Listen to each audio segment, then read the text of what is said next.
Well, thanks again for agreeing to do this. Thank you very much. Just want to start off by asking you, what led you to become a Republican? I've been a Republican my entire life. I simply believe in common sense values. And it's very clear that the Republican Party is the party of common sense values. We believe in the responsibility of the individual. We believe that if you lower taxes, everybody benefits, especially the hardest working people in our economy. We believe in the rule of law and following laws. So there was no particular moment when you decided, aha, I'm a Republican. It was something you're... No, I mean, lifelong Republican. I'm actually an investment advisor as well. So I own an investment company. I've been managing money since 1996, opened up my own firm in 2001. And so my background is economics. My degree is in economics. And basic economics is all life is incentives and disincentives. If you incentivize a behavior, you get more of it. If you disincentivize behavior, you get less of it in aggregate. And that's what the Republican Party is all about. That's what the Republican values are all about. You disincentivize bad behavior, like violent crimes, for instance, and then you incentivize good behavior, like people working for themselves and opening up their own companies and achieving that American dream, buying their single-family home and raising their family. These are the sorts of things that the whole Republican Party is built on. As a matter of fact, I think you might know, and hopefully many of your viewers do as well, the Republican Party was founded to abolish slavery. So, I mean, it really has its roots in people doing the right thing for the most amount of people.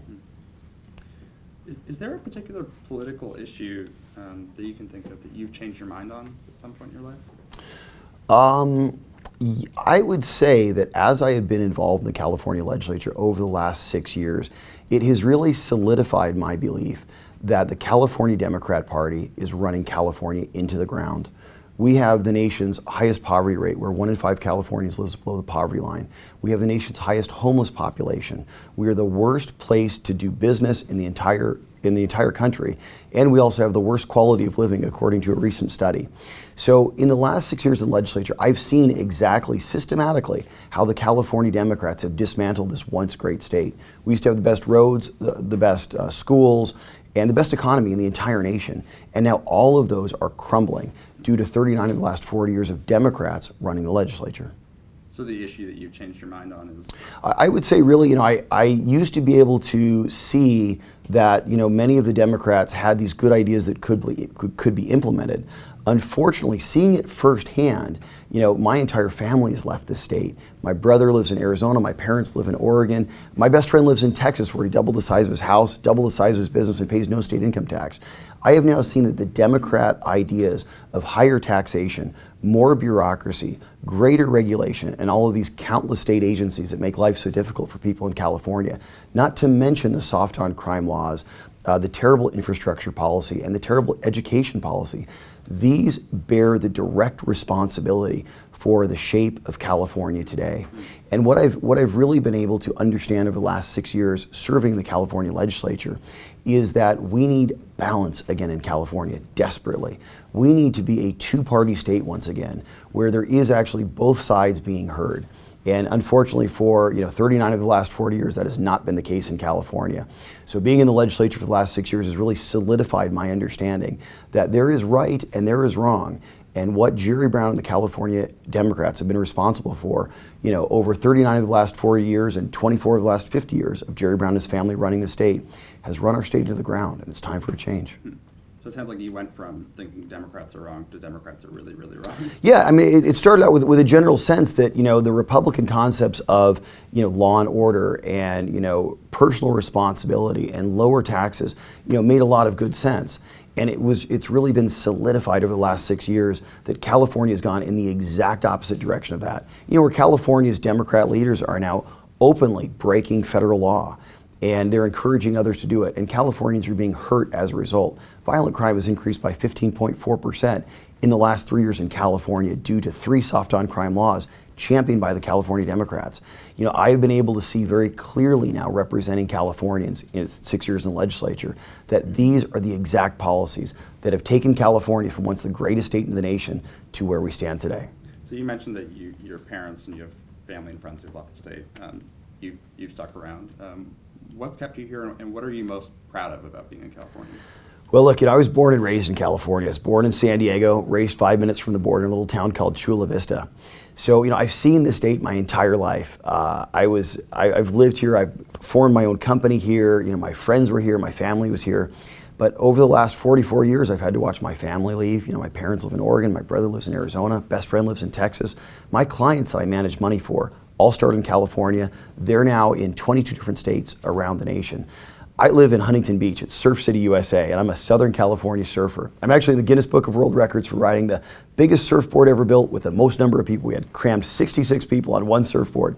And I got to tell you, Huntington Beach is like heaven on earth. But the problem is this state is being run into the ground. So I'm tied here because, you see, unless there's a hurricane, there's no waves in Texas. So I got to stay right here in California. And I was born here. This is our state. I believe that there is a silent supermajority in California that has been forgotten by the California Democrat Party. And I'm one of those guys that believes in fighting for what's right. And I'll tell you right now, 2018 is the year that we not only fight, it's the year we win.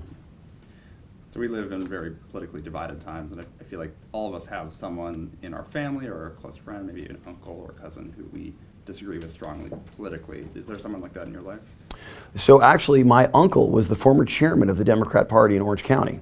And so I grew up listening to all of these stories. So I know intimately, what the California Democrats have done and what they stand for. And I know the inner workings of their party as well. And unfortunately, today's California Democrat Party has been co-opted by the Bay Area liberal elites. Today's California Democrat Party doesn't even represent the broad majority of Democrats in this state any longer. It has gone so far left that you take a look at their candidates. For instance, Gavin Newsom advocates for a single-payer healthcare system in California. This would bankrupt the state in the first 6 months. He also advocates for open borders and soft-on-crime laws. Many California Democrats no longer believe in these sorts of things. And so I've actually seen it from my own family. It started out with an understanding of how their party worked and then how the Democrat Party has changed through the years. And now it actually operates more like a mafia organization than a political party. So when you're talking to a friend or a family who is a Democrat, how do you talk to them about politics, or how do you pick those fights? Very simply, we stick to issues. When you take a look, you ask anybody, it doesn't matter what political party you come from. I would tell you that almost every Californian would agree that open borders with no regulation of who comes into our country, with no vetting of who they are, most people disagree with that concept. Also, almost everyone in California disagrees with the illegal sanctuary state, which is the concept that people that have come to our state illegally, that are committing crimes while they are here, are now being sheltered with taxpayer dollars. We're going to get to all the policy stuff. I'm just curious about you personally. When you're talking to an uncle and you're saying that Democrats are like a mafia organization, how do you bridge that gap? Well, actually, I find a lot of agreement among Democrat friends. Simply put, Hillary took the nomination from Bernie right here in California, and the whole thing was rigged from the inside, and now we have all the documentation to prove it.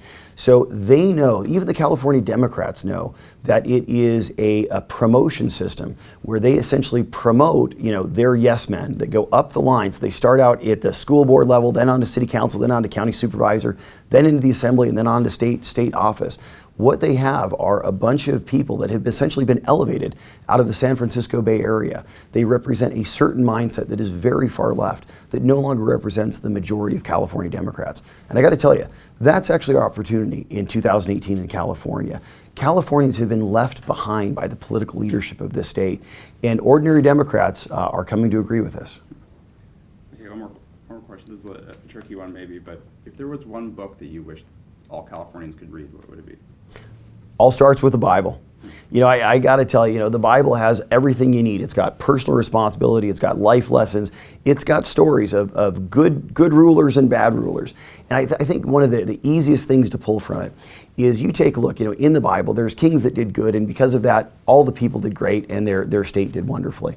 There's bad kings that have done bad, and because of that, a lot of terrible things result. You got to look no further than to California to understand the current impact of those stories. You take a look at Jerry Brown and his father running California for 24 of the last 50 years, and the California Democrats running the legislature for 39 of the last 40 years. We used to be the best in the nation in roads, in water, in education. Now we're among the very worst. Our state is literally crumbling before our eyes with homeless people in the streets of every single major city and every major town across California. It's so bad in San Francisco, there's maps of human waste and hypodermic needles on the sidewalks. This is clearly wrong, and it's because the leadership of this state has been wrong, and it's been leading us in the wrong direction. I would tell you very simply, it's about time we bring back values back to California. We bring back personal responsibility.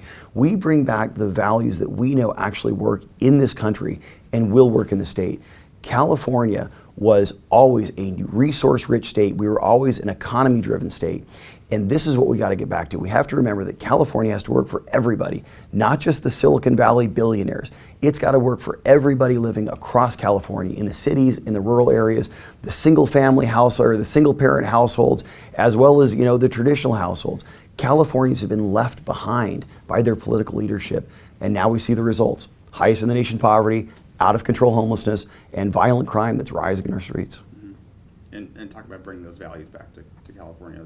Those are the values from the Bibles? Well, absolutely. I think it comes back to common sense economics. It comes back to common sense morality. When you take a look at the city of San Francisco, for instance, being run by this is the city of former Mayor Gavin Newsom, and you take a look at the political leadership of California, Jerry Brown, Kamala Harris, Gavin Newsom, Boxer, Feinstein, Pelosi, all of them from the Bay Area of San Francisco. Well, look at what the Bay Area of San Francisco has become. They now have people on the streets. 22,000 intravenous drug users on the streets of San Francisco. Needles where children are walking to school. Their sidewalks glitter, and it's not because there's diamonds on there, it's because of all the car windows that have been smashed in. 31,000 car break-ins last year alone. And you take a look, and this is a city now that wants to do legalized heroin injection centers in their city. And you just ask yourself, does simple morality tell you that that's actually a good idea? Does it make sense when your society degenerates? And the answer is absolutely not. Californians believe in common sense values. Californians don't want homeless people littering their streets. They don't want needles littering their streets. They don't want human waste, and they certainly don't want legalized heroin injection centers in their community. Okay, well, thanks very much for doing this. Absolutely. We're going to move to the table and get into the details. Right? Does anybody know? All right, I'll tell you. It's fine. We're fine. So I opened up my company in 2001, and I was an investment advisor. And so I got this gorgeous office in Orange County, up on the 18th floor of one of the nicest buildings in Orange County. And I outfitted it with all kinds of great furniture and all this stuff. And I got this really nice big black leather chair. And I noticed that after about 3 or 4 months, my back didn't feel so good anymore. And then I realized that I was a task worker. I was sitting at my desk, making phone calls, sitting on my computer, investing money and managing money for people. And the chair that I had was what they call a manager's chair. And it was designed for people that lean back and, think big thoughts and all this stuff. And it just didn't work for what I was because I was actually working. So yes, out went the beautiful chair and in came a cheapy like $200 chair. It worked great. Back felt a lot better. Worker's chair. Great. So, Rhonda, are we ready? Ready when you are. Excellent. Well, thank you for taking your time and My coming pleasure. to visit us at CALmatters.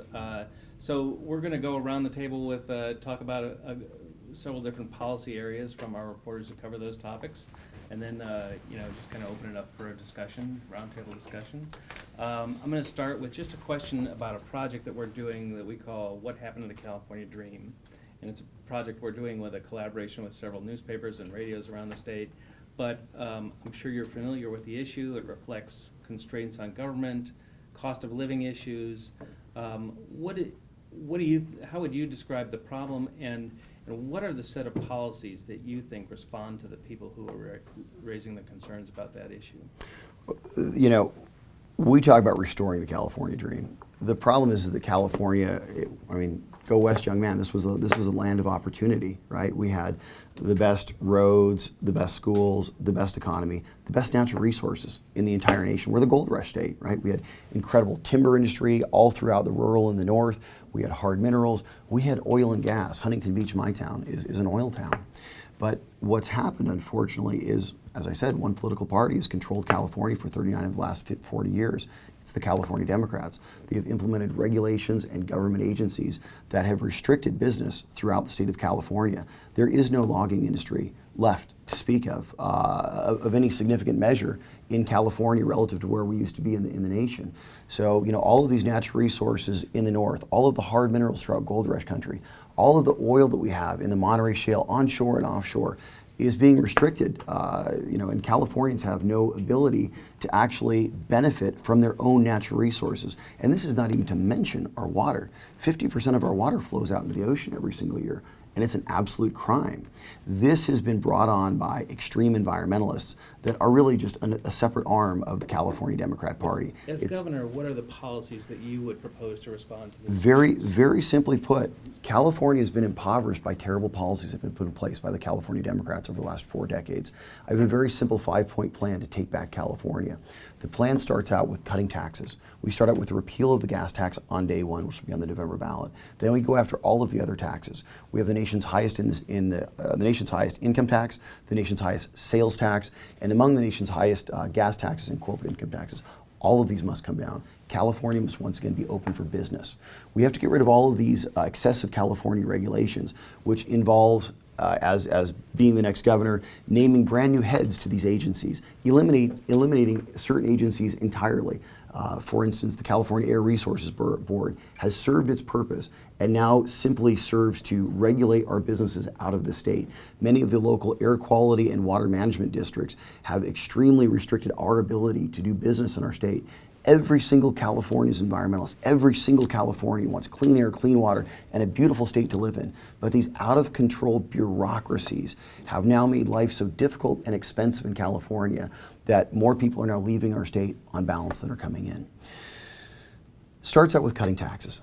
That brings business back to California. Very simply, when I'm governor, I'm going to hang a neon sign on the Capitol. It's going to say open for business. The next is, we're going to have a great economy. We want to bring the Trump tax cuts to California. The tax cuts that we just saw created $8 trillion of wealth across the nation. Unfortunately, it stops at the Rockies. California Democrats today are talking about confiscating half of those tax cut savings and forcing businesses to send them to Sacramento to fund social programs. This is the sort of insanity which is why businesses might start in California but then they expand elsewhere. Start with cutting taxes. The second is making California safe again by repealing the soft on crime laws of Jerry Brown, Gavin Newsom, and the California Democrat Party. We repeal AB 109, Prop 57, and Prop 47. This is early release of criminals, felonies turning into misdemeanors. We make California safe again. We're the state of 3 strikes. For 2 decades, our crime rate went down because of our tough on crime policies. Punishment in California for crimes must be swift and it must be sure. Once we repeal these 3 laws, criminals will now know that in California, if you commit the crime, you will serve the time. If California doesn't have enough prison space, we will build more. But no longer will petty crimes go unreported. No longer will police no longer do reports for these crimes because the perpetrators are walking out before the ink is even dry on the report. Californians must be made safe again. Violent crimes increased by over 15.4% in the last 3 years alone due to these 3 laws. Every single Californian deserves the right to live in a safe state. Every single Californian deserves the right to walk down any street, day or night, anywhere in the state of California, in a city or in the country, and feel safe. This is why I have an A and an A+ from the NRA and the Firearms Policy Coalition. I authored, because I believe every Californian has a right to defend themselves in their home or walking down any street anywhere in California. Last 2 months ago, I wrote legislation in the California legislature that would have made California a shall issue CCW state, because Californians have a right that shall not be infringed to defend themselves, and this is a constitutional right. To give you an idea of how bad it's gotten in California, in the city of Los Angeles, or in the county of Los Angeles, there are over 10 million residents. There are only 179 CCW permits issued. Think about this. CCW, concealed weapons. That's exactly right, exactly right. So what are the 5 points? So the 5 points very simply: cut taxes, get tough on crime, fix our roads and expand our freeways without a new dime of taxpayer money. 2 years ago, Republicans came out with a plan. It would have saved $7 billion off the state budget. No new taxes whatsoever. It would have expanded our roads and fixed our freeways. We have the second worst roads in the nation with the worst traffic in the entire So what country. would you not spend money on in order to do that without raising taxes? California has a bloated public sector. California's public sector has grown out of control. So specifically, what would you not spend money on that we're spending money on? We now? need to cut the size of government. Very simply, the average public sector worker in California makes more than 50% than the average private sector worker in California. The social contract used to be work for the government, get a great package of benefits, but potentially get paid a little bit less. less than you would in the private sector. That has been entirely thrown out the window. So you would lay off a bunch of state workers? What we need to do is we need to run California like a business. And we need to take a look at agencies like Caltrans, who has a budget of $13 billion with 3,500 extra employees that are completely duplicative, that take over $500 million a year from California taxpayers. This is the problem. There's far too much waste in California. And this is exactly what Republicans were proposing 2 years ago when we shaved $7 billion off the state budget to actually fix our roads and expand our freeways. Instead, the Democrats gave us a $52 billion tax. Jerry Brown lied. He broke his campaign promise of no new taxes without voter approval, slammed it through the California legislature by bribing 4 legislators $1 billion, including one Republican who got $400 million for an extension of the high-speed rail, to pass this without a vote of the California people. And the real crime is less than 35% of that money will ever find its way to California's roads, and not 1 penny of that new tax will go towards building any free freeway lanes anywhere in the state of California. Californians are stuck in the worst in the nation traffic, and we don't have to be. If you don't like being stuck in the worst in the nation traffic, blame a Democrat. They've controlled the legislature for 39 of the last 40 years, and any time they could have fixed this problem, but they chose not to. Now, Can you maintain all the services we have now and cut government? Absolutely. The core services that service. matter to the people of California.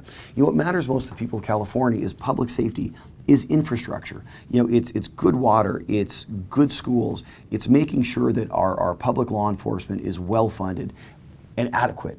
What California doesn't need is over 500 state agencies that are overlapping with overlapping jurisdictions, bureaucrats that are paid enormous salaries that are not justified anywhere in the private sector, that are piling on regulation after regulation that are driving business out of California.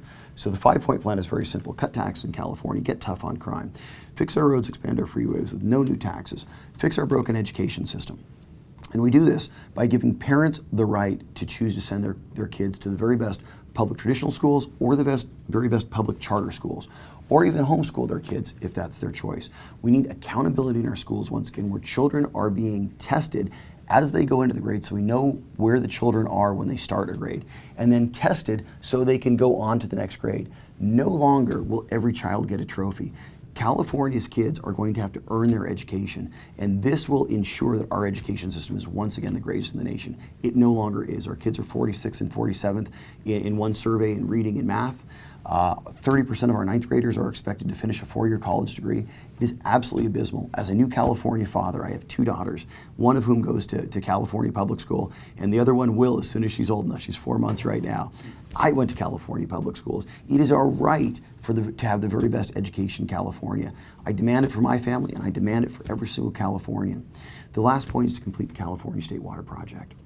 California has been told by Jerry Brown and the California Democrats that we have scarcity in water, that we don't have enough water. Every decade we go through these droughts, and every one seems to be worse than the last. From 2014 to 2017, Jerry Brown told us to turn off our taps, kill your front lawn, don't wash your car, take shorter showers, and if you see your neighbor washing his car on a Sunday afternoon, report him for a fine to the water company. This is the height of insanity. California is the most water-conscious state in the entire nation. We even passed, during that drought, a $7 billion bond, which I voted for, but not 1 penny of that money, not 1 penny, got spent to build any new water storage anywhere in the state of California. When those rains finally came in 2017, they burst Oroville Dam. 188,000 Californians had to get evacuated. And all of that water, every single drop that Californians saved from 2014 to 2017, washed out under the Golden Gate Bridge, not one time over 10 times over. Every single Californian was played for a fool by Jerry Brown. California must rebuild and complete its state water project. And what this means is it means building new water storage up and down the state of California, above ground and below ground. We're not going to steal it from the north. We're not going to drain the Delta. Those Delta tunnels are never getting built. We are building new water storage in California. Sites Reservoir, Temperance Flats, Raising Shasta Dam. California has more than enough water for this generation and generations to come. We can flood the Central Valley with water, which is exactly what I'm going to do as the next governor of the state of California. But it starts with building new water storage. So, go ahead. One question about how we pay for things. The roads, the state has identified $135 billion of need in state and local level. If not the gas tax, how do you pay for that? Ask yourself a question. Why does it take 3 times more to build a road in California than it does for the national average to build a road? This is the problem. We're spending 3 times the money that we need to build our critical infrastructure in California.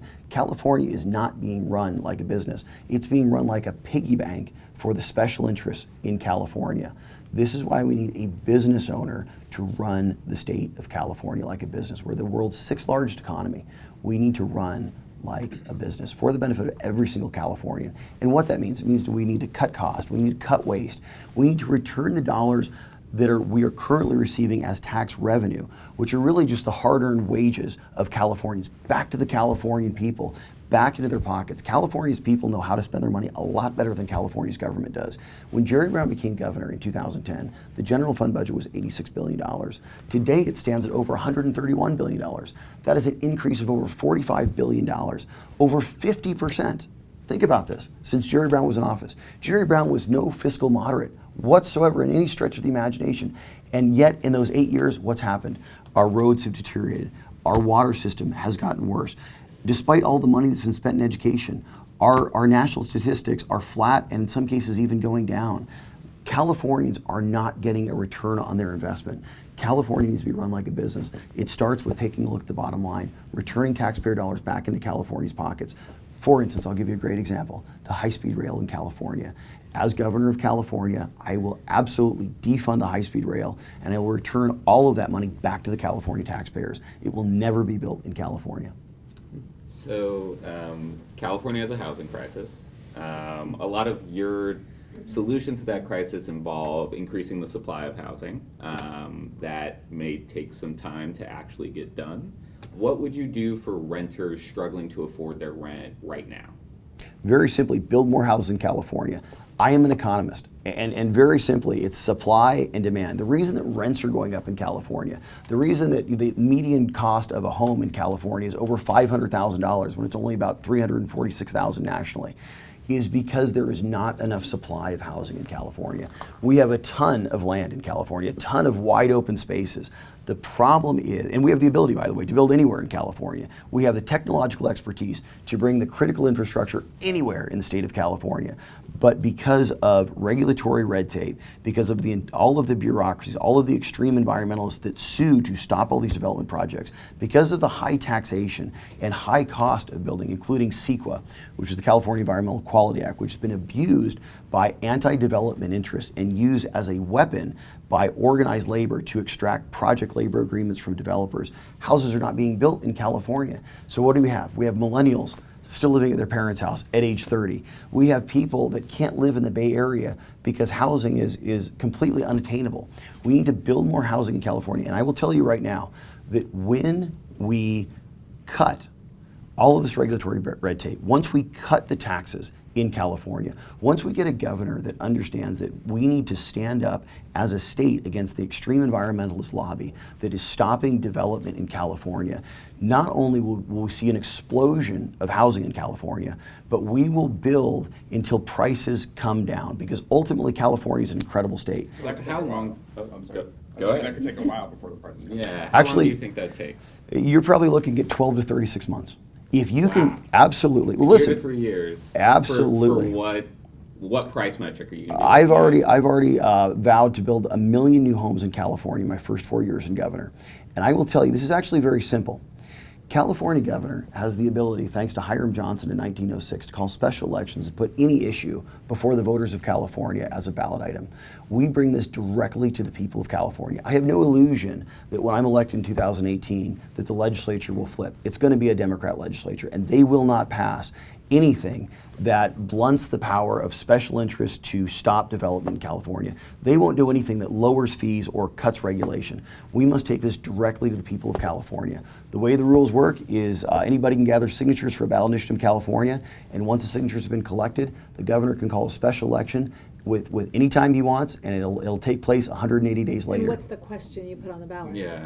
CEQA reform. Starts out with CEQA reform, then it goes on to reducing the taxation and all of the impact fees that these developers have to pay, taking a look at zoning restrictions, giving more power to the locals again and taking them away from the state agencies, and essentially doing everything we can to give developers and people that actually want to build housing capacity in California the tools that they need to begin building new capacity. So you had asked about time frame. Yeah. So that time frame right there is about 8 months, 8 months to 9 months, to actually literally get it on the ballot in California.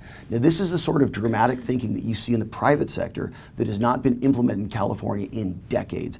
And this is exactly what we bring to the table. The ability to actually move forward as a state and get things built in California once again. So I want to touch on one thing you mentioned. If I heard you right, you said take power away from the state and empower more local communities Yes, to solve absolutely. housing. Could you talk a little bit more about what you mean by that? Absolutely. I mean, if you take a look at all of the building restrictions that are in place in California from the various regulatory agencies, California is inundated with all of this regulatory red tape. So many of the locals would like to do things, but they're restricted at the state level. What we need to do is we need to understand that there's vast open spaces in California. We don't simply have to have these dense urban beehives that many in Sacramento like to advocate for. We truly can build out in California. Millennials the polling is coming back. Millennials actually want a single family home with a front yard and a backyard, just like their parents had. They want that California dream. And we can do that in California, but we need land use policy that would encourage that, and we need a governor that understands that in order to solve the housing crisis, you don't need more taxes and more fees, and you certainly don't need to subsidize this activity. What you need to do is you need to get the government out of the way, cut taxes, cut regulations, so business developers can do what they do best. I want to talk about Huntington Beach really quick, which Fantastic. is a neighborhood you're very familiar Very. with. Curious about the surfboard story later. So coastal areas like Huntington Beach, they don't really have a reputation for building a lot of housing. Do you think Huntington Beach is building enough housing for its own kind of housing shortage? Well, Huntington Beach is using a lot of innovative approaches. Now, Huntington Beach is doing a number of things, and one of the things they're doing is we have a corridor that runs down our main artery in Huntington Beach, which is called Beach Boulevard. And if you drive down Beach Boulevard, there's a ton of great businesses there, but there's also a lot of wide open empty space that's going entirely unused. And I've lived there for over 20 years, and I've seen a lot of new development come in Huntington Beach, which has brought in new dollars in the city, it's brought in new revenue, it's brought in new lifeblood. This is what the city needs. Now it needs a multitude of approaches. It's not simply doing this dense urban building that goes sky high, which taxes all of the critical infrastructure. But it needs a mix of all of the above. It needs more commercial. It needs more residential. It needs to plan within its own constraints for its own infrastructure while still keeping the character of its city. But absolutely, it needs development. It needs smart development. And then really quick, SB 27, Senator Scott Wiener's bill, your attitude on that? Refresh your memory. That's the bill that would, some would say, radically upzone housing around transit corridors. This is the one that actually takes the ability, the power away from the locals? Yes. Yes. No, I think that's absolutely the wrong idea. Scott Wiener has proposed a lot of very, very bad laws, and this is yet another one of them. I mean, they want, Scott Wiener and the California Democrat Party wants Californians to live in these ultra-dense beehive communities that go sky high. And their thought is very simply, if you live in these dense footprints, then you have all the critical services that you need, all the water, the infrastructure, the electricity, etc. The problem is you're going to get out of control traffic. Many people don't want to live in dense urban dwellings. They want to live in a single family home with a front yard and a backyard. But I'll tell you actually the biggest problem with all this. The biggest problem is if you have ultra-dense, densely populated areas in California, and that's all you have, then everybody that lives in those zones is entirely dependent upon the government for all of their services, because they simply don't have the ability, if their lights go off or if their water goes off, to do anything else. They are completely dependent upon the state of California and the locality to maintain their standard of living. This creates a massive problem. It is inimical to what we believe. It's the exact opposite of what we believe as Californians and as Americans. We have a huge amount of space. It doesn't have to be simply concentrated, in these very, very dense cities. Now, some people like living there. I've lived in a lot of very dense urban areas myself, and I think it's a lot of fun. But this is not for everybody. Californians really need the ability to have a diverse housing portfolio. And the way you get that is not by heavy-handed government regulation that strips power away from locals. The way that you do that is by cutting away the regulation and allowing developers to build to suit the market. Because Can I interrupt ultimately, for a yes. sec, because we have limited time and I want to go ahead and move on to education. Please. I'm Felicia Mello, higher education reporter. I don't think we got to get My introduced pleasure. in the Thanks, beginning. Felicia. And on behalf of my colleague, Jessica Calafati, who covers K-12, who's not here, I wanted to touch on what you mentioned earlier about school choice. So in California, we have a significant and persistent achievement gap, right, between students from wealthier families and low-income families. How do you pursue... And California's in the rest of the nation. Right. Yes. And how do you pursue school choice in a way that doesn't widen that gap? And how do you help the students that remain in traditional public schools? So it's very simple. What you do is you demand accountability from schools, and you allow parents to choose to send their kids to the very best schools, whether traditional public or traditional charter. Right now, there is a massive bias in California against charter schools. It is entirely, it all comes from the California Teachers Union, who has spent well north of $200 million trying to affect election outcomes. 99% of their money goes to elect more California Democrats. Gavin Newsom is endorsed by the California Teachers Association, and I don't know where his 4 children go to school, but I'm guessing it's not in California public schools. This has become a two-tier system where there's one system for the wealthy elites of California, and then there's another system for everybody else. And this is a massive problem. Parents must be given the choice again to send their kids to the very best schools, and those schools must be held accountable. That holds true for charter schools, and it also holds true for traditional public schools. What about private schools? Are you talking about give parents a choice for like a voucher for a private school? I have no problem with vouchers. I think vouchers are a phenomenal idea. And the reason I like vouchers is because it gives parents choice. It gives the system accountability. It forces educational institutions to compete to produce the very best students. This has been the problem in California. The California Democrats have tried to put in a one-size-fits-all solution that every child must go to a traditional public school. But the problem is it's not working. Our children are being failed. Jerry Brown did create 2 charter schools, so it's not like he's not a charter school supporter. Correct, and there's actually, as I understand it, more charter schools in California than any other state. However, legislating for the last 6 years in the California Capitol, I can tell you there is a massive bias against charter schools. The California Teachers Union does not like public charter schools because, simply put, they believe it takes dollars away from their traditional public schools. I advocate for choice. I advocate for competition. I believe very simply that when you get competition for education dollars, you get better outcomes for our students at lower price points. On higher education, you've criticized UC and CSU for raising tuition in the past. Absolutely. So this year, there's a bipartisan group of legislators who are arguing that what Jerry Brown has proposed in terms of UC and CSU tuition, budget increases, is not sufficient. They're proposing additional money. I think 105 million more for UC, 165 million more. In for terms of CSU. tuition increases? No, sorry, in terms of budgeting for UC and CSU. I see, yes. Is that Without increasing tuitions. Exactly. We want to freeze tuition increase, and we think UC and CSU need additional money to do that.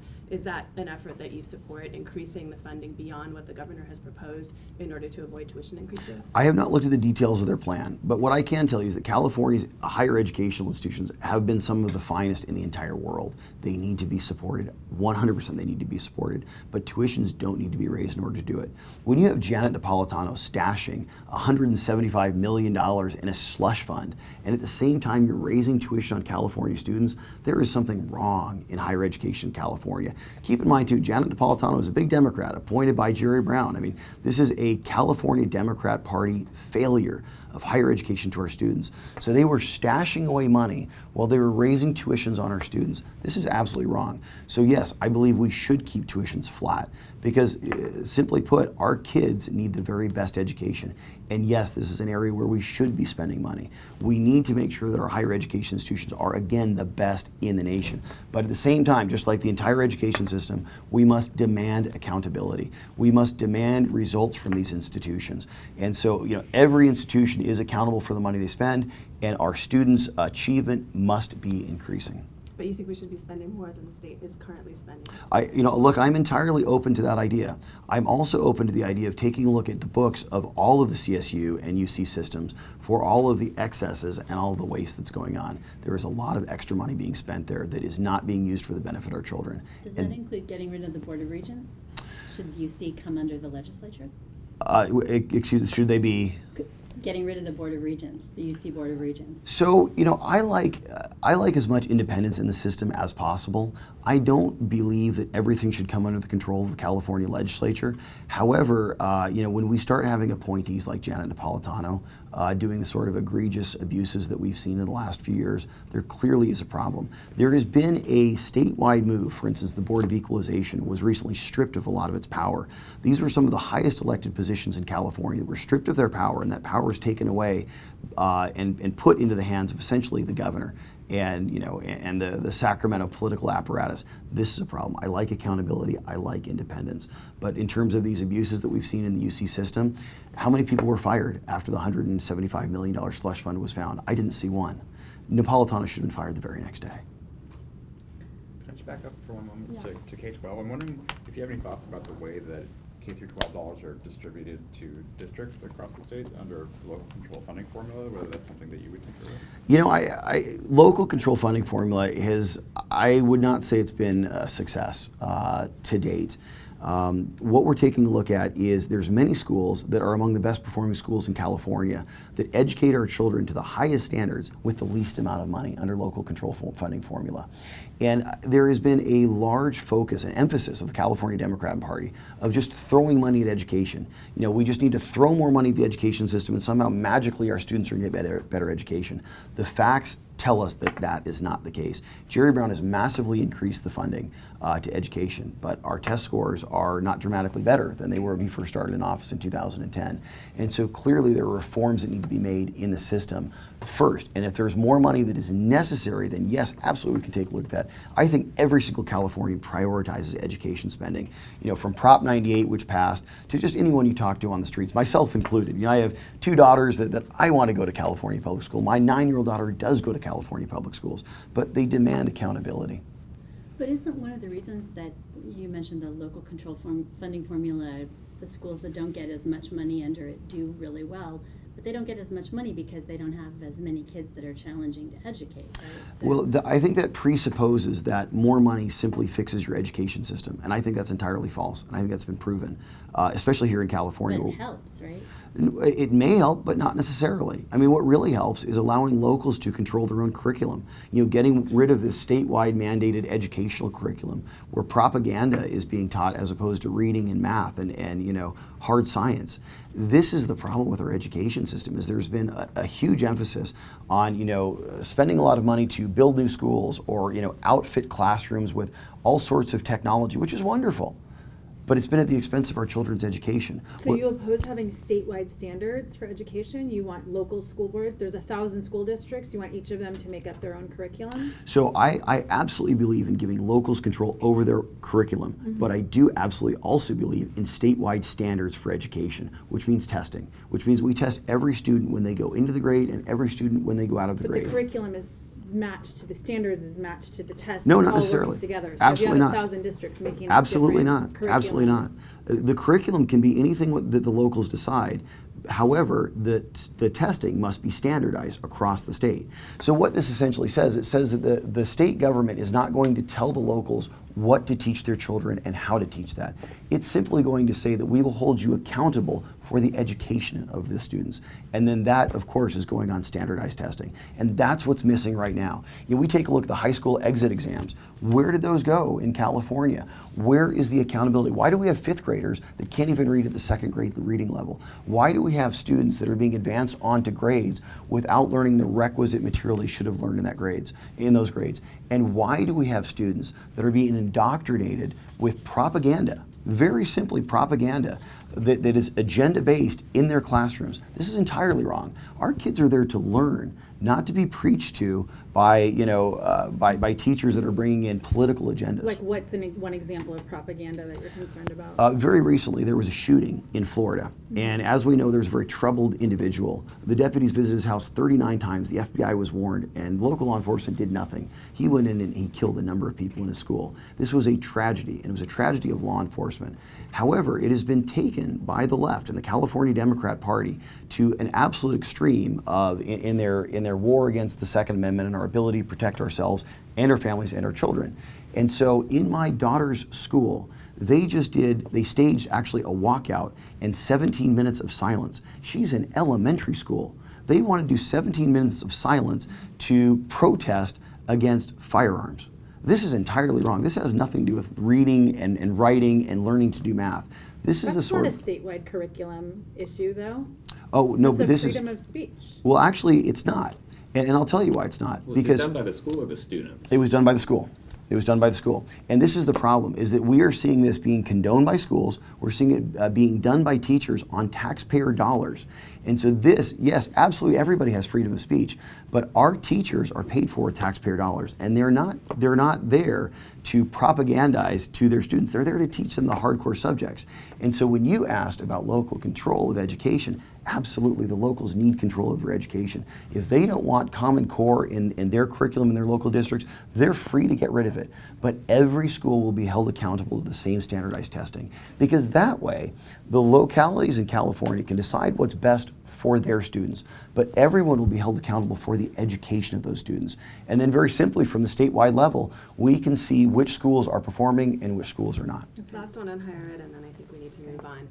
California college students are increasingly unable to afford the cost of living in the state. We have recently a study that CSU did showing that about 40% of their students are reporting being food insecure, so having trouble finding. Which is absolute reliable nonsense. food. Right. Absolute nonsense. How would you help them? That's a complete lie. Oh, you don't believe that? There's no Oh. such thing as food insecurity in California. That is a complete lie.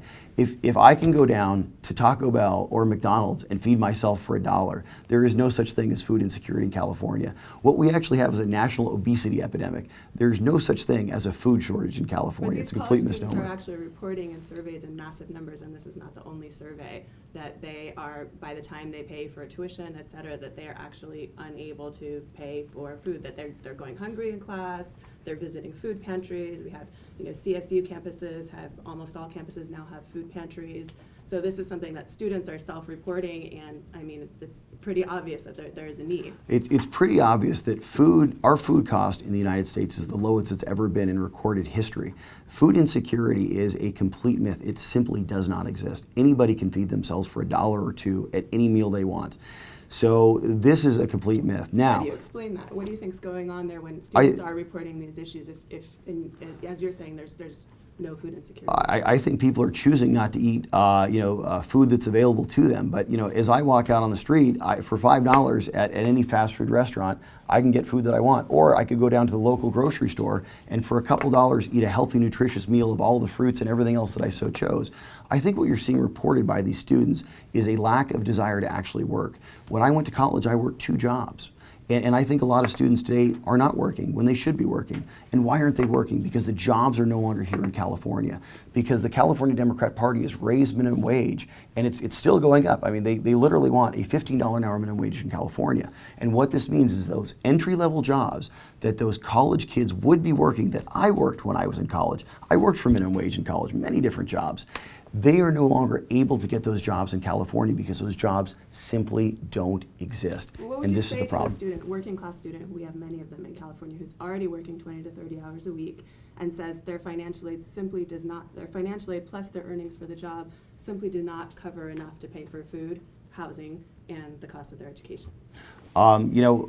This is, what do you say to anybody who doesn't have enough money in California? We need more economic opportunity in California. I mean, simply put, we need to have, this is why I advocate for tuition freezes. I don't think we should be raising the cost of tuition. But if you take a look at all of the other costs, what are the costs that go into being a student? It's food cost, it's housing cost, it's tuition cost. So if you take a look at tuition, I believe we should freeze that. As it relates to housing, I think we should build more housing at every single price point, which is what the market naturally does if we get the government out of the way. And in terms of food cost is the lowest in California than it's ever been in recorded history. So, people have enough money to feed themselves. They're simply making other choices with their money. When we see, college kids with the latest iPhone that are complaining that they can't afford, something to eat, well, clearly they're prioritizing their spending in the wrong direction. And as a financial advisor for the last over 20 years, I can attest that budgeting is a very basic skill that many young people need, and this is one of those skills that could be taught in our schools and should be taught in our schools. But I think what it really comes down to is the lack of affordable housing and the lack of adequate jobs for a lot of these students, because a lot of these low-level jobs have been pushed out of the state of California, and these low-level jobs were the entry jobs that I worked when I was going through college, and many of these college kids need today. Got it. And just to be clear, tuition freeze for how long and across the system? You see CSU Community College or? I don't see any reason to raise tuition at all in the next 4 years, at all. Thank you. We have Julie Cart on the line with us from our Southern California Bureau, and she has some questions about the environment, and also our health reporter is at a doctor's appointment because she's about to give birth shortly, so she's going to Amen. fill in and ask some I love health it. questions I love. as So this is well. Julie here. Yes, go Hi, Julie. Yeah, hello. Let me take you to your district. A scientific report last year came out that this is the best science available, reported to the state legislature and to the governor about sea level rise and what can be anticipated. They called out Huntington Beach, your place, for being very much at risk for this, given infrastructure there that's close to the beach, more frequent flooding, threats to housing, and obviously a way of life. Do you have concerns about sea level rise on California beaches? Sea level rise is absolute nonsense. It's absolute nonsense, and it's bogus science.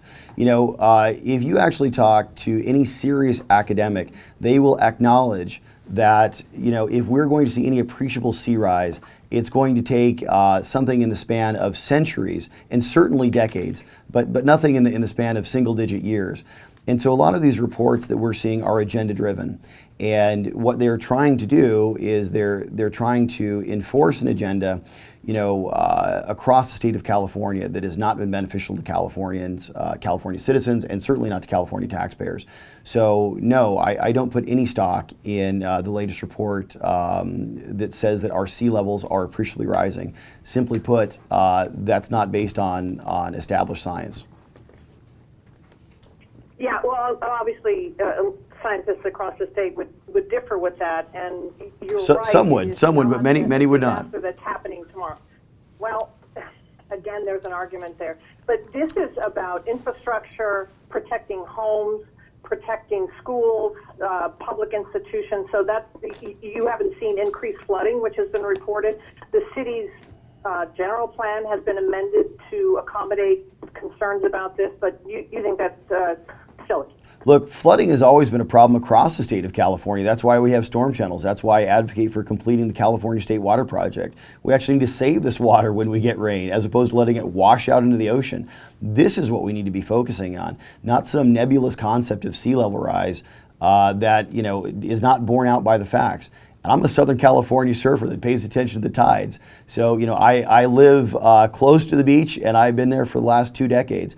And I can tell you that there is absolutely no sea level rise that we're seeing, and nor would any respectable scientist believe that we should be seeing appreciable sea rise in single-digit years or even the span of low decades.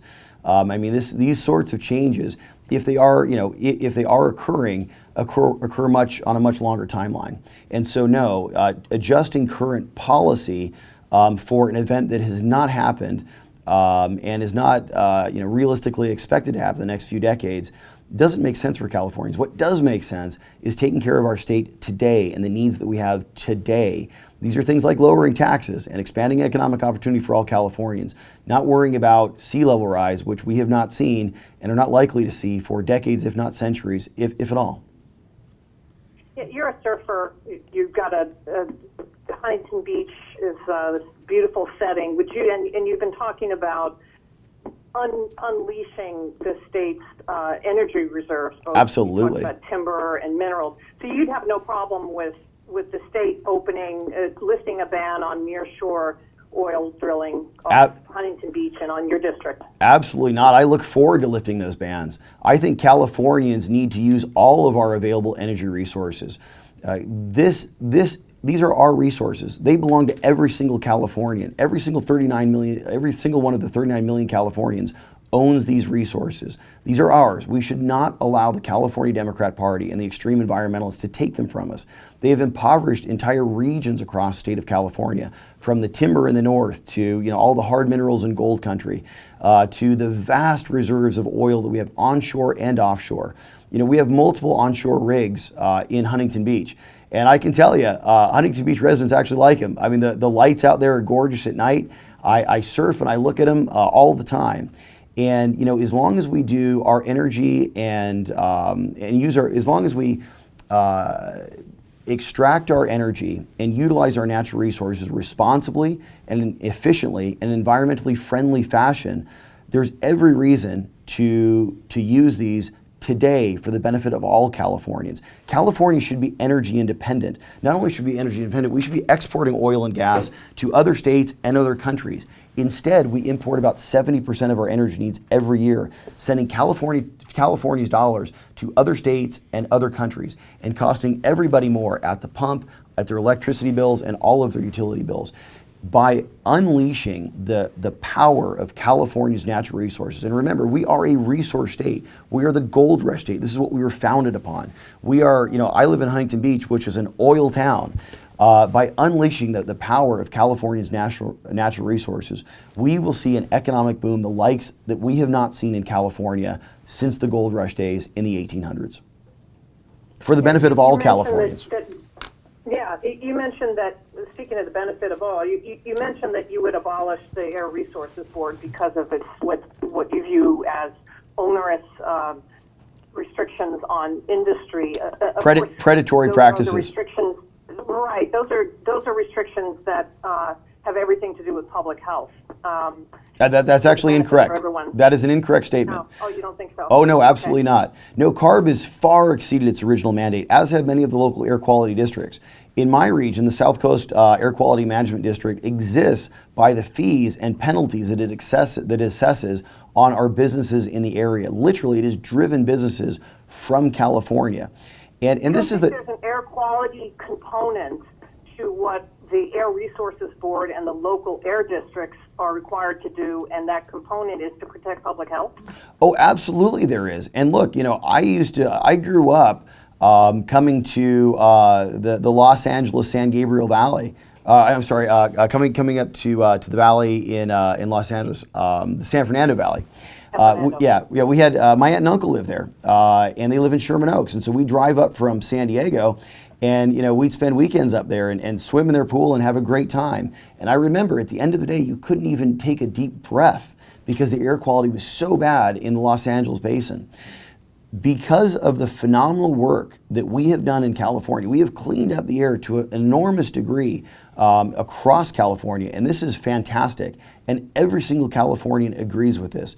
However, the California Air Resources Board and many of these local air districts, and frankly water districts as well, have now become predatory agencies that exist simply to assess further fees and enact further regulations on California businesses. They far exceeded their original mandates. And I'll give you an example. I was the person in California that saved the beach bonfires. I grew up with beach bonfires. It's part of our Southern California life. And there was a movement when I first came into office in 2012 to ban beach bonfires across the state of California. And the excuse that was used was it would clean up the air quality. Now, this was an entirely false premise. The air at in the coastal regions of California, especially including all of the ones that have beach bonfires, is among the cleanest air we have anywhere in the state of California, because the ocean breezes come through every single day, and they make this air fresh and phenomenal, which is why it's great to live at the beach. However, there was a few wealthy property owners that lived in an enclave of Newport Beach that didn't like people that were not from their area parking on their streets and using what they thought of as their beach. And they thought the best way to get rid of them was to get rid of the beach bonfires so they wouldn't come down there at night. And we were able to successfully fight this back and conclusively show that the air quality in the coastal regions was not negatively impacted whatsoever by beach bonfires. And this is the sort of thing that we're seeing from these agencies. They've exceeded their original mandates. To move quickly, because we're all on this time budget, to health. You're not in favor of single payer. It's quite expensive, as you've outlined it. What would you do to ensure that Californians who are uninsured or underinsured get the health coverage that they can afford? And since this is a self-interest for all of us, that the entire state, all the citizens of the state, can be protected via insurance so that there's not epidemics and other issues. Absolutely. The first thing to say is that California will never be a single-payer state. Current cost estimates would bankrupt the state in the first 6 months. And essentially this would mean that everyone would no longer be able to see their doctor. It's the equivalent of having to go to the DMV to see your doctor. If government-run healthcare was such a great idea, we'd have the VA do it for everyone. It's absolute nonsense. What we need in California is we need to open up our insurance market, our health insurance market, to out-of-state companies so they can come into California and compete for our business. This will give us better coverage at lower price points for every single Californian. I'm actually an investment advisor since 1996, and I've also been licensed for health insurance since 1996 as well. I have seen the health insurance market get essentially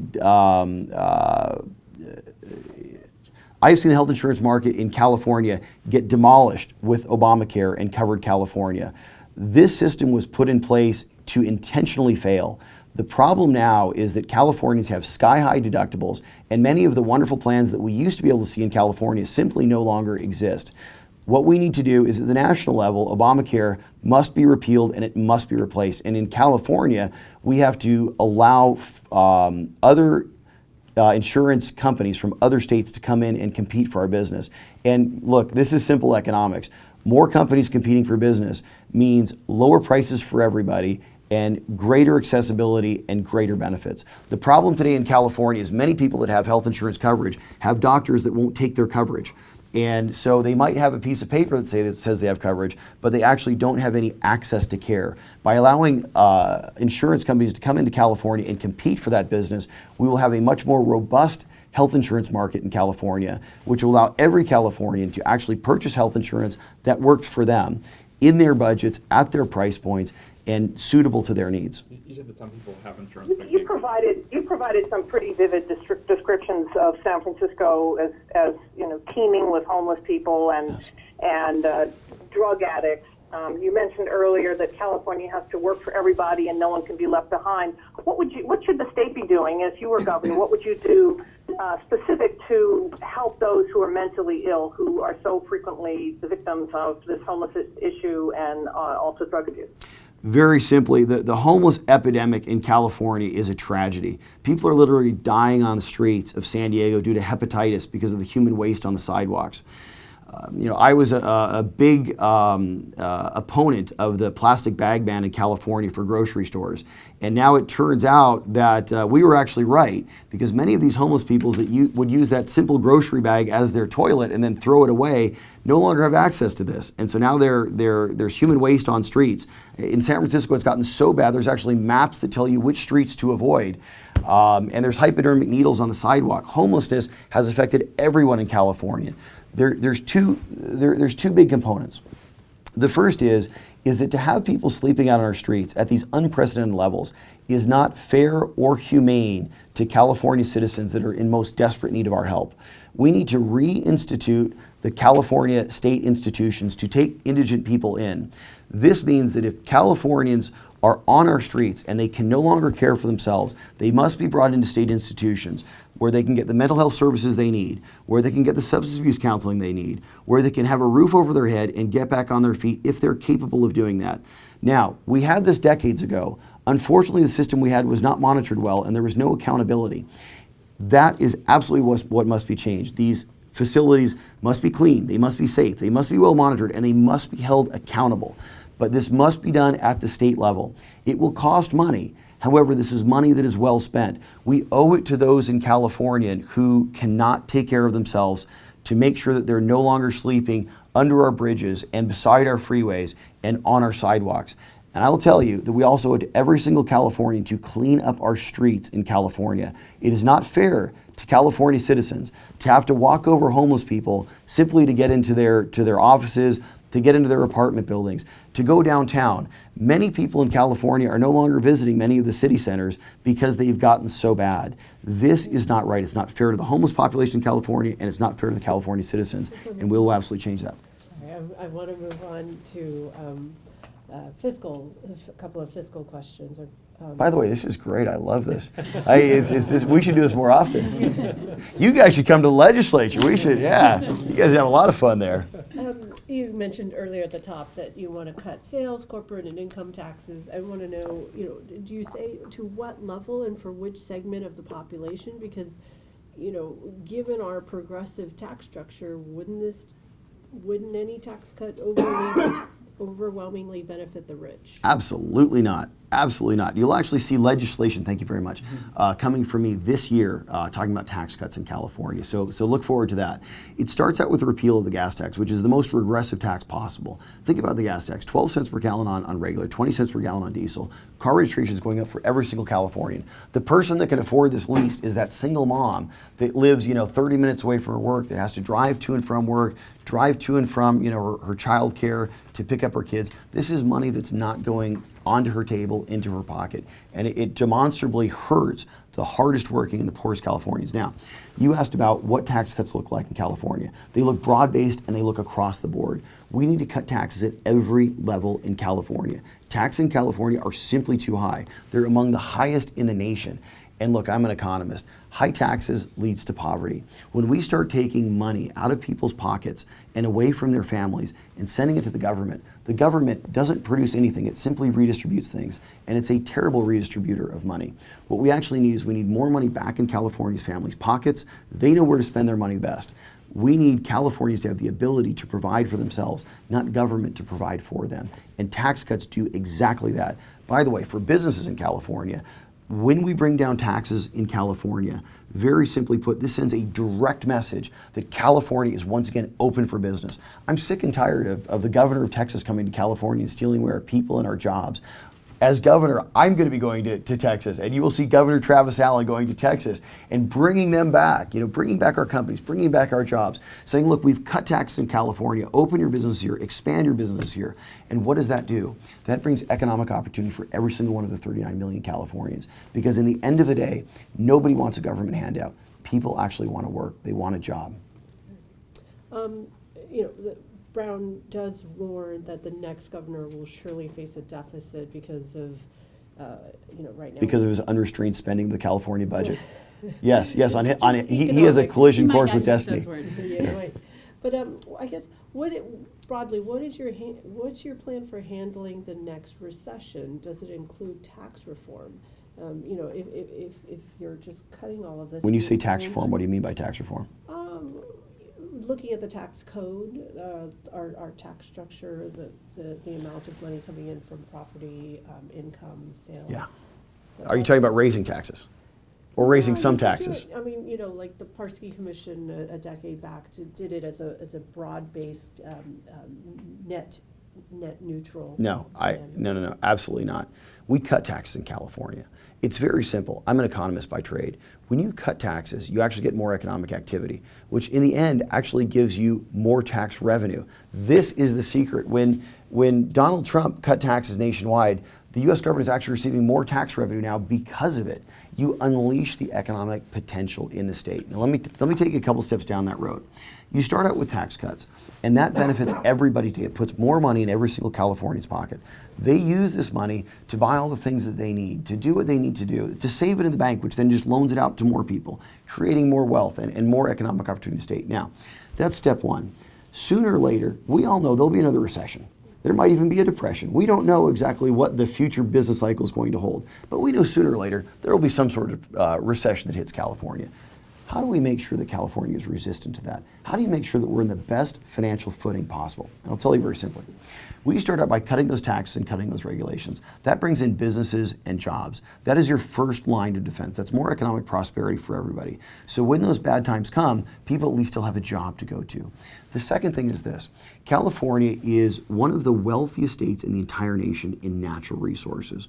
When we unleash the potential of California and allow Californians to actually use our natural resources once again, as we have in the past, safely, cleanly, and environmentally friendly fashion, but to use all of our natural timber resources, all of our natural hard minerals that we have in the state, all of our energy, our oil and our gas, all of these natural resources are completely resistant to economic cycles because these are the components of every single economy. If you take a look back to the Great Depression in the 1930s, the asset classes that actually did best were the hard assets. California is rich in hard assets, but thanks to Jerry Brown and the California Democrats, we have not been able to use our own resources. So it's a very simple model. And the third part, by the way, is we cut the size of government. So the government is no longer the dominant force in California. The private sector is, because the private sector is much more nimble than the government is, and they're focused on actually producing things for our economy and for the economies around the states and around the world. So what happens in the next economic downturn? If California's cut our taxes, we have a natural buffer of more companies, more jobs, and more income coming into our state. If we have been able to successfully unleash our natural potential of our natural resources in California and allowed the people in the north to actually start working again and using responsible forestry management practices, so we no longer have these incredible devastating wildfires because we can't responsibly manage our forest. When you start allowing everybody in gold country to once again safely, cleanly, and environmentally friendly fashion get to California's natural mineral resources, when you start allowing all of the people in the Central Valley to use the water that is theirs by right. By flooding the Central Valley, we double or triple our agricultural production. And last I checked, in any economic cycle, people still like to eat food. And then if you take a look at the south end of the valley, if you unleash our energy potential in California, across the Monterey Shale, in Bakersfield, California, onshore and offshore, people will still use gas, oil, they want electricity, and that's everything that we have in California. So you asked a question of how do we handle the next economic downturn in California? We do it with simple economics by making sure that California is resource rich, low taxes, and the best place to do business in the country. Okay. So it sounds like you will release your rate plan later. Yes, it's coming up in legislation this year. So we're running over time. Thank you for generous. It's my pleasure. I had one thing I wanted to bring up, though. You've talked a lot about immigration. Yes. And, I would wonder what a Travis Allen immigration policy is. Fantastic. If you could wave a wand, what would you do, including for undocumented residents? Very simply, I have already vowed in my first 100 days as California's next governor to reverse the illegal sanctuary state. I will take that directly before the voters of California as a ballot initiative, as we previously discussed, and let the voters of California decide. In addition, we will sue at the Supreme Court level. You might recall that Jeff Sessions recently came to California, and he is now suing the state of California. I had called for that on national news about 3 months ago. I issued a direct call to President Trump and the Department of Justice to come to California and sue against this illegal sanctuary state law. So the first thing is we get rid of the sanctuary state, because no Californian wants people who are not in our state legally, that are committing crimes while they are here, to be sheltered with their taxpayer dollars in our communities. That's step one. Step two is we secure our border. Without a doubt, we have to know who's coming into our state. It is our right to secure our border. Last I checked, every single Californian locks their front door when they leave their house. They lock their car when they leave their car. Why wouldn't we have the same system in place at our border to make sure that we know who's coming in our country? Absolutely, we will have immigration, but it will be done the right way, the legal way. People are welcome to come to our country, but they're going to come in the front door. As your next governor of California, I will ensure that California follows federal immigration law. And Democrat officials like Javier Becerra, who is guilty of criminal obstruction of justice, when he told California business owners that he would prosecute them if they cooperated with federal immigration authorities doing their constitutional duty, I will make sure that Javier Becerra is absolutely prosecuted. Libby Schaaf, the Democrat mayor of Oakland, who tipped off over 800 criminals in her community that ICE was coming, because of her actions, which is felony aiding and abetting criminals. Well over 600 criminals are now roaming free, and 3 of whom, as of this interview right now, have already reoffended in California with charges such as robbery and spousal abuse. So that not only makes Libby Schaaf guilty of aiding and abetting over 800 criminals, felony charges, that's 800 felony counts.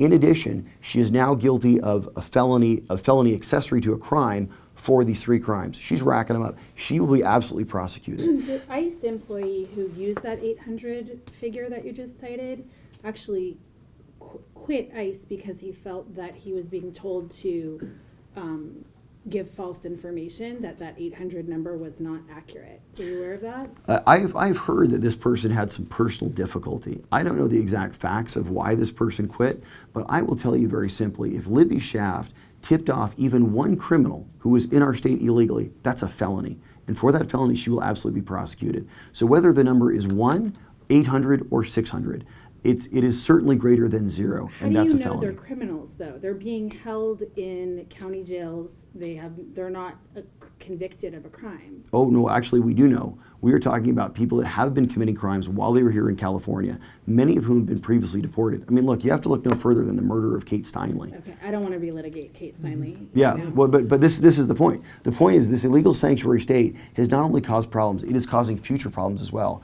And it is being promoted by these California Democrats. As a matter of fact, Gavin Newsom has openly called for Democrat elected leaders across California to violate federal law.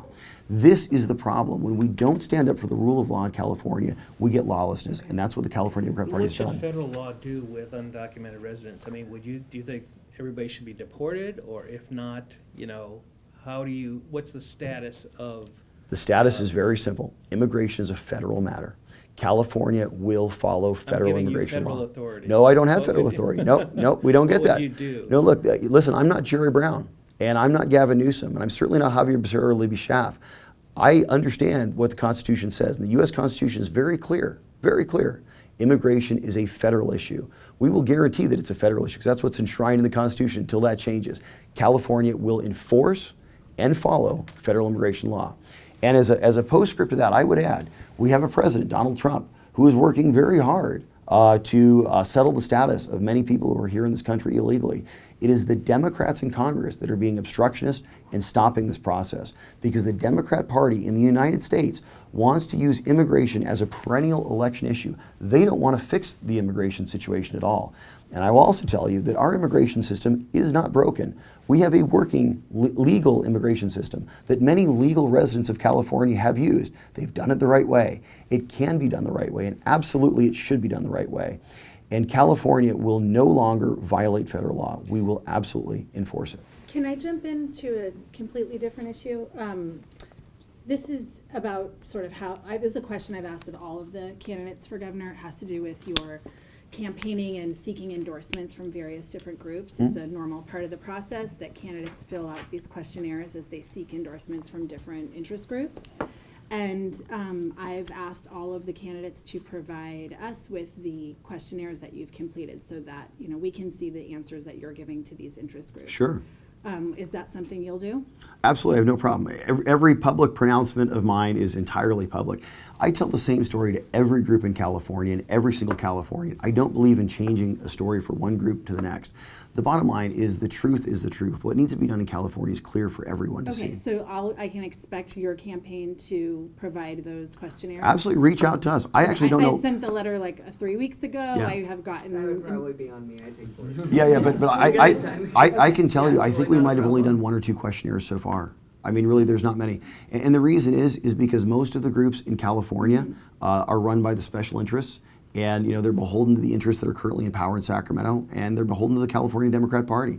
For instance, many of the law enforcement groups, the rank and file law enforcement officers are strongly behind my campaign. I have over 39,000 volunteers across the state, over 450,000 followers on Facebook. Follow me at Join Travis Allen.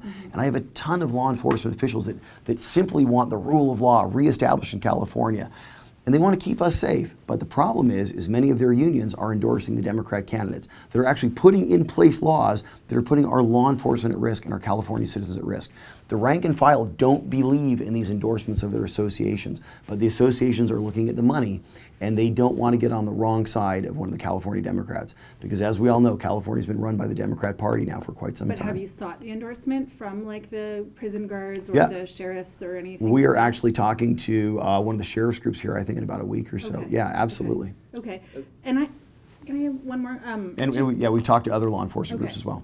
So a lot of the positions that you're expressing are, vastly out of sync with most Californians, at least according to Absolutely the incorrect. PPIC polls. I mean, there was one that came out yesterday that said 65% of Californians disapprove of Donald Trump, 61% disapprove of the federal tax legislation that passed last year, 71% oppose the border wall. So what makes you think you can win this race, and why give up a seat in the assembly when for this uphill Number battle? one, the PPIC is biased.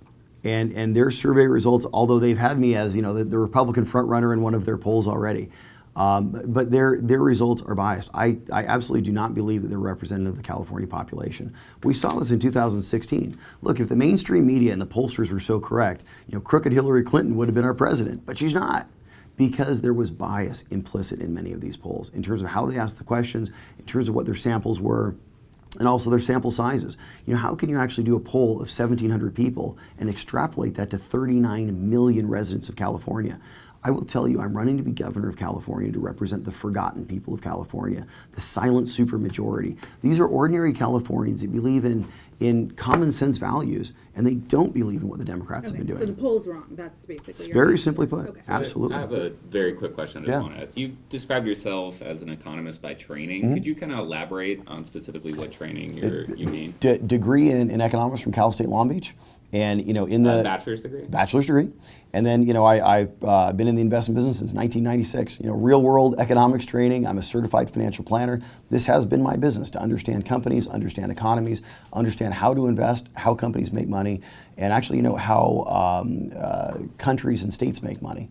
So very simply, I can tell you, when I got to the California legislature, my jaw dropped because there's so much waste in the California government. It is astounding. There are some people that might chafe at someone using the title of economist, right? Because for a lot of people, you either get a PhD in econ or a master's in econ. What would you say to those? I think that's silly. I mean, I have real world economics training as well as a bachelor degree in economics. It's very clear. You know, I advise my clients on how they save their money and where should they invest. That's economics in practice. But I would also give you this further. Economics is actually the study of incentives and disincentives. And it is the foundation of all human behavior. This is the problem in California, is our system of incentives and disincentives is entirely out of whack. If you incentivize a behavior, you get more of it in aggregate. And if you disincentivize a behavior, you get less of it in aggregate. There'll always be outliers. But that is a general truth that is always true. In California, we've raised our taxes, which disincentivize production. It disincentivizes people to work hard. We have lowered the penalties on crimes and turned felonies to misdemeanors and allowed criminals to get out of jail early, including 10,000 sex offenders that will now be hitting the streets thanks to Jerry Brown's Proposition 57. That is disincentivizing bad behavior. So what are you going to get? You're going to get more of it. It's about time that we have a business owner, somebody that understands economics, running our state. We're the 6th largest economy in the world. 39 million people are counting on us to do the right thing. 39 million people have not been represented, and the numbers are clear for all to see. You know a tree by its fruits. California has 1 in 5 people who live below the poverty line, the worst in the nation poverty rate. Homelessness, that's also the worst in the nation, and going up. It was flat to declining in the nation. It's up 13.7% in California last year, and 23% in the city of Los Angeles last year. Sorry to interrupt, Ben. Did you have a Oh yeah, sort of pivoting here. So I just tell you, the incentives are all wrong in California, Yeah. and that's why we need change. But we need fundamental change that starts at the very top. And to implement that change, we bring it directly to the California people in the ballot box. We bring the power back to the people of California, and we let them decide. There's a legislative proposal to ban non-disclosure clauses in sexual harassment or sexual abuse settlements. Do you have a feeling about that? To ban non-disclosure clauses, that was the first time I ever even heard of that issue. Yeah, and I've never even heard about that You've before. never heard of non-disclosure? I've never heard of the move to ban them. I'm sorry. Okay. Yeah. All right. I suppose I don't have an opinion. I guess anybody's free to sign whatever they want, right? Nobody forces anybody to sign an agreement. So if somebody wants to sign something, they can sign something. If they don't want to sign it, they don't have banning that. I'm not really sure that there's a need to. I mean, I think that people have free choice. You can choose to sign something if you want and don't sign something if you don't want. I mean, I think that there is, especially as it relates to all of this sexual harassment, nonsense that's been going on in the California legislature. I believe in full transparency. I think that all of these documents, especially in the public sphere, should be out there for everybody to see, so we can actually understand everything that's been going on, in the state capitol, Right. very clearly. The full transparency versus the non-disclosure agreements, that seems like there's a conflict there. No, I mean, look, I think, Californians have the right to sign or not sign any disclosure agreement they so choose. And that's freedom. That's the ability to decide for yourself. If somebody wants to sign something to get some sort of payout or whatever they happen to be agreeing to, that's their right. I don't think we should abridge their right to do that. But I mean, again, I don't think we should mandate that people should have to, sign non-disclosure agreements. Nor do I believe that, the California state legislature should be withholding documents on sexual harassment, claims, as we currently hear they're doing right now. Well, thank you very much for your time. It's been very helpful and interesting, and we'll be Did we leave posting this anything on our out? website. Anything Oh, I'm sure there's a bunch. Yeah. Yeah, I mean, yeah. yeah. Look, let me tell you this. Look, we take a look at a lot of these issues. You take a look at a lot of polling data, and it would be very easy for someone to say, Travis, a lot of these things you say make a ton of common sense, but the polls seem to indicate that there's no chance of ever implementing an agenda that makes common sense in California. Some people would say there's no way for a Republican to ever be a governor in the state of California. I would tell you very simply, in 2014, Jerry Brown got elected with 4.3 million votes. In 2016, Donald Trump got 4.4 million votes in California. Literally, all I got to do is turn out the Trump voters, and I will be the next governor of the state of California. There are more of us, there's more Californians that believe in common sense and the inherent greatness of California than there are that believe in what the California Democrat Party has done to California with their open borders policy, their high taxes, and their rising crime rates. Californians want to see results, and they have not seen results under Jerry Brown, and they won't see results under someone like Gavin Newsom. Californians want change, and that's exactly why I'll be the next governor of the state of California. Turn out Trump voters and make sure all those other Democrats don't turn out, which is listen. Why I want Jerry Brown them all to has turn such out. We have a ton of those Democrats numbers. supporting us because a ton of Democrats don't agree with open borders. A ton of Democrats don't agree with the illegal sanctuary state. A ton of Democrats don't believe with the gas tax because they know that this hits the poorest and the hardest working Californians. It's issues like this that they want representation on. One last policy thing we didn't touch on is this. I knew it was coming. Here we go. I love it. No, this is not hard to the win. death penalty. You Yes. know, voters have consistently expressed their support for Without the a death doubt. penalty, yet executions have been on hold for many years. It's a crime. So now that courts have upheld Prop 66, is there anything you would do on the issue of capital punishment to, uphold the will of the voters? Expedite it. I am the only candidate in the governor's race that fully supports the death penalty for the worst crimes in California. The only one.